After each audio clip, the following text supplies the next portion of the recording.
দুর্গাপুরে বেসরকারি মেডিকেল কলেজের ছাত্রীকে গণধর্ষণের ঘটনার পুনর্নির্মাণ হলো মঙ্গলবারই। এই ঘটনায় এখনো পর্যন্ত 5 জনকে গ্রেপ্তার করেছে পুলিশ। তাদের প্রত্যেকেরই নাম এফআইআরে ছিল।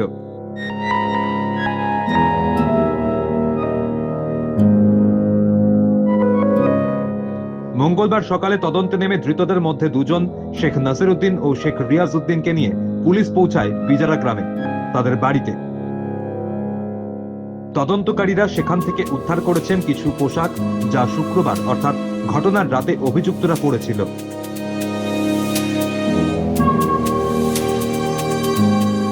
ওই পোশাকগুলি ফরেনসিক পরীক্ষার জন্য পাঠানো হবে।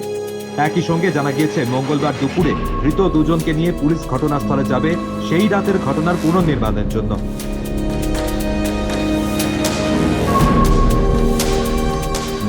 এদিকে নির্যাতিতার পরিবার জানিয়েছে তারা দ্রুত সম্ভব মেয়েকে ওড়িশায় নিজেদের বাড়িতে নিয়ে যেতে চান।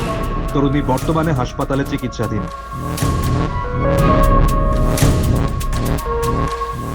হাসপাতালের সর্বশেষ মেডিকেল বুলেটিনে বলা হয়েছে তিনি আগের থেকে ভালো আছেন এবং তার শারীরিক অবস্থা স্থিতিশীল। ইতিমধ্যেই আবার এই ঘটনায় কলকাতা হাইকোর্টের হস্তক্ষেপ চেয়ে মামলা দায়ের করেছে ওই বেসরকারি মেডিকেল কলেজ হাসপাতাল কর্তৃপক্ষ।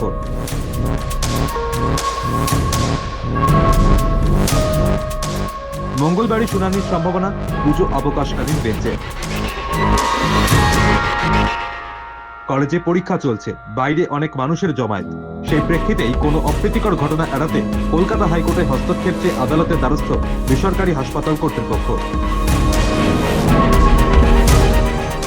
মঙ্গলবারই বিচারপতি শম্পা দত্ত পালের এজলাসে এই মামলার শুনানি। মুখ্যমন্ত্রী এই ঘটনার পর মেয়েদের রাতে বের না হওয়ার নিদান দিয়েছেন। সেই প্রসঙ্গে সিপিএম সাংসদ বিকাশ রঞ্জন ভট্টাচার্য মুখ্যমন্ত্রীকে কড়া ভাষায় সমালোচনা করেন। মুখ্যমন্ত্রী তিনি আরএসএস এর দুর্গা, আরএসএস এর কার্যকলাপকে বাস্তবায়িত করার জন্য তাকে ব্যবস্থা নিতে হবে। মোহন ভাগবত বলেছেন মেয়েরা রান্নাঘরে চলে যান, পুরুষের বিনোদন করুন, আপনাদের অন্য কোনো কাজ নেই।